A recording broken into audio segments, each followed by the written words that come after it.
안녕하십니까. 유튜브 시청 여러분, 황금메이커입니다.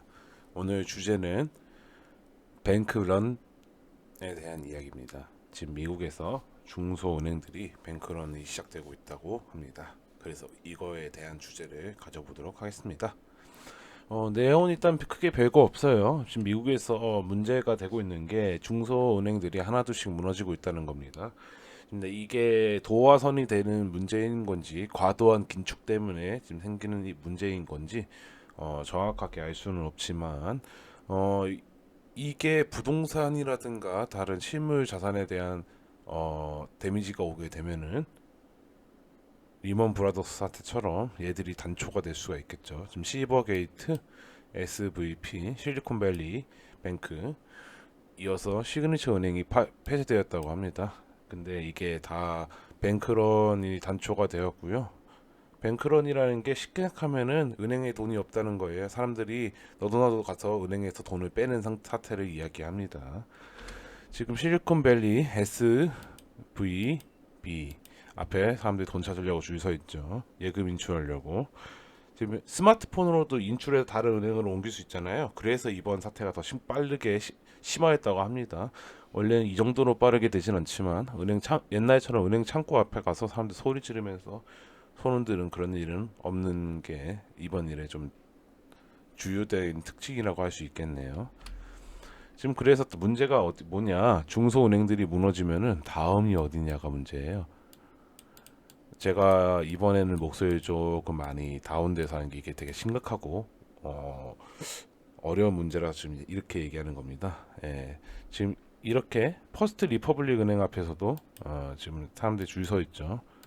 주말 이게 주말에 예금 빼려는 사람들이 줄 서 있는 거죠. 돈을 못 맡기게 은행의 신뢰가 무너졌다는 거죠. 은행은 기본적으로 우리에게 예금을 받아서 그 돈을 가지고 대출을 해줍니다. 가령 우리들이 생각을 하면은 대략적으로 우리가 1,000만 원을 현금으로 가지고 있다고 예시를 들어볼게요. 우리는 그 1,000만 원 전부 다 안 쓰죠. 뭐 카드비, 생활비, 고정비 제외하고 뭐 대략 100만 원 정도 쓴다고 얘기할게요. 그 남은 900만 원은 은행에 계속 있는 겁니다. 난 100만 원을 뺐었을 뿐이고 그럼 10%는 은행은 나한테 지급할 여유를 가지고 있으면 되는 거잖아요. 넉넉하게 15%를 잡을게요. 그럼 150만 원을 황금밀크한테 주려고 준비해놔요. 그럼 남은 850만 원을 은행은 다른 거에 돌릴 수 있는 거잖아요. 이 850만 원을 은행에서 대출을 진행해 줍니다. 그럼 그거에 대한 대출, 즉 예대 마진이라고 많이 들으셨잖아요. 이게 여기서 나오는 거예요. 황금밀크한테 1,000만 원을 빌려가지고 850만 원을 예금금리 대략 한 뭐 1%에서 3% 상시로 추금 가능하니까 대충 1%로 잡을게요. 그리고 이 850만 원을 다른 누군가한테 빌려줘서 뭐 대략 5% 정도 대출을 금리로 빌려줬다고 칠게요. 그러면 은행에 4% 마진 남겠죠? 뭐 은행 지점에 대한 뭐 고정 코스트라든가 뭐 직원들에 대한 월급, 뭐 그 임대료, 뭐 그런 거 은행 돌리는 최소 돈 금액 빼고 실제로 남겨 먹는 거겠죠. 남은 돈은. 네, 이처럼 이렇게 은행과 돈을 맡기는 예금자, 그러니까 소비자 간에 서로 신뢰가 있기 때문에 이 관계가 돌아가는 건데 이게 만약에 무너지기 시작하면은 이런 현상이 발생하게 되는 겁니다. 은행도 망합니다. 지금 이번 일에 대해서 조금 저는 시각이 좀 다른 게 과도한 긴축 때문에 그런 건가? 근데 사실 지금 가상화폐 관련 때문에 지금 무너졌다는 얘기도 많거든요. 지금 이게 중앙일보에서 가져온 이야기인데 지금 이제 실리콘밸리 은행이 실리콘밸리 거기 지금 첨단 산업부터 시작해서 IT 산업에 보고고 되게 많은 기업들이 몰려 있잖아요. 그 길을 담당하던 은행이 무너진 건데 위기서 이틀 만에 무너진 거예요. 지금 원래 옛날에 이 정도는 아니었을 텐데 스마트폰이 문제였다고 합니다. 사람들이 이걸로 빠르게 인출해 버리잖아요. 요새 사실 우리 돈 같다고 얘기 안 하는 경우도 많은 게 이거랑 합치한다고 생각을 해요. 왜냐면은 이 돈이 저도 그렇지만 여러분들도 그렇고 스마트폰 쓰시는 분들 뭐 그 저 CD ATM기 거기서도 그냥 빠르게 인출할 수 있잖아요. 그 바로 현금을 인출할 필요 없고 다른 은행으로 옮겨버리면 되는 거잖아요. 네, 그래서 이게 뱅크런 대량 예금 인출에 일조했다는 얘기입니다. 월스트리트 WSJ라고 할게요. 실리콘밸리 스타트업 사과들이 SVB의 위기 소식이 듣자마자 스마트폰 순식간에 예금 인출 현상에 주목했다. SVB는 18억 달러 규모 손실 발표했고 이제 신주를 발행하겠다고 나섰는데 이 얘기 나서자마자 9일날 폭락했고요. 이 소식이 스타트업에서 많은 사무용 메신저 슬랙 뱅커에 본격적으로 시작됐다고 한다. 어, 이게 말이 어렵잖아요. 커버리지 캣의 맥스저 설립자는 9일 한 창업자의 행사에 참석하기로 위해 공항에서 내려 버스에 올랐을 때를 회상하며 뱅크는 실제로 벌어지고 있었다라고 말했다. 동료 창업자들이 모두 스마트폰을 쓰여 SVB 은행에서 실시간으로 회사 자금을 빼앗다는 거다. 그 역시 SVB 뱅킹 앱으로 요구를 해 회사 잔고 대부분을 다른 계좌로 보내려 지금 돈이 묶인 상태 이체는 이루어지지 않았다고 한다. 이때부터 시작됐다는 거죠. 그리고 이제 WSJ 월스트리트 저널에서 최근 가상화폐 거래은행 시버게이트 청산, 자 이게 가상화폐 거불로 하나 나온 게 있고요.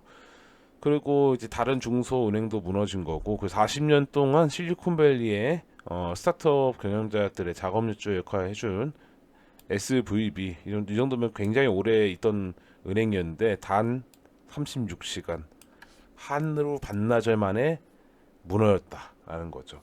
이처럼 뱅크런 사태는 우리나라에도 존재할 수 있어요. 얘들이 단초가 돼서 시작이 되는 걸 수도 있고 얘들이 시작이 되는 걸 수도 있습니다. 지금 우리는 이 사건을 좀 면밀하게 주의 있게 볼 필요가 있을 것 같아요. 과도한 긴축 때문이냐, 긴축에 따른 자산 가격 증발에 따른 일이냐 정확하게는 알 수는 없지만 사람들이 불안해하는 심리를 통해서 뱅크런이 일어나게 되면은 은행이 무너지게 되는 겁니다. 그럼 은행 하나 중소 은행 하나 무너진다고 뭔 일 있겠어가 아니라 얘들이 무너지면 다른 은행들도 같이 피해를 보게 됩니다. 신뢰도에 대한 타격이 오게 되고요. 그래서 우리가 생각할 때는 잘 판단해야 된다는 거예요. 뭐 작년부터 시작해서 경제 위기, 뭐 재작년 2019년부터 계속 나왔던 얘기긴 하지만 지금 이런 사태까지 벌어지게 된 거 보면은 토종은행, 4대 은행 우리 많이 쓰는 그 정도 옮기면 좋을 것 같습니다. 5천만 원을 초과하는 자산이라고 하면은 제가 말씀드린 대로 그런 느낌으로 생각하시면 좋을 것 같아요. 국민은행, 신한은행, 우리은행, 농협 우리 많이 쓰는 거 있고 그리고 뭐 많은 자산가분들이 이용하고 계실 거라고 알고 있는 우체국 보험, 우체국도 마찬가지라고 생각합니다. 아이고 뭐 그냥 맨날 우체국 보험이라고 써져 있는 거 상품 보고 맨날 자연적으로 나왔네요. 이번 일이 과연 어떤 일을 야기하게 될지는 되게 궁금하긴 한데 심각하게 많이 굴러가진 않았으면 좋겠습니다. 그냥 중소은행 몇 개 파산했다 정도로만 지금 생각하고 넘어갔으면 좋겠어요. 이것 때문에 다른 튼실한 은행들까지 뱅크런 일어나게 되면은 정말 금융위기 올 수 있습니다. 항시 신경 써야 될 것 같고요. 이번 내용의 사실된 주제는 여러분들 슬슬 이제 안전한 은행으로 돈을 옮기시는 게 좋아 보입니다. 이 얘기입니다. 저축은행이나 비롯해서 뭐 안전하긴 하지만 예금자 보호법으로 보완되는 5천만 원 이하 정도까지만 넣어놓고 계시고 그 이상을 초과하는 돈 같은 경우에 물론 그렇게 돈이 많으신 분들 같은 경우에는 거기다 맡기지 않으시겠지만 가급적 옮기는 게 좋아 보입니다. 네, 오늘 영상 여기까지고요. 미국 저 멀리 물 건너에 있는 아메리칸 대륙에 있는 얘기를 가져왔습니다. 이건 우리도 일어날 수 있는 거고요. 한국이라고 예외는 아닙니다. 뭐 하나 터지면 한국도 터지고 주주주주 굴비 엮듯이 비나 소시지 엮듯이 터지기 때문에 항시 준비해야 될 것 같습니다. 네. 오늘 영상 어땠나요? 이 영상 괜찮았다면 좋아요와 구독 눌러주시고 댓글 남겨주시면 답글 달러 뛰어가도록 하겠습니다. 오늘도 시청해주신 유튜브 시청자 여러분 감사합니다. 황금 밀크였습니다.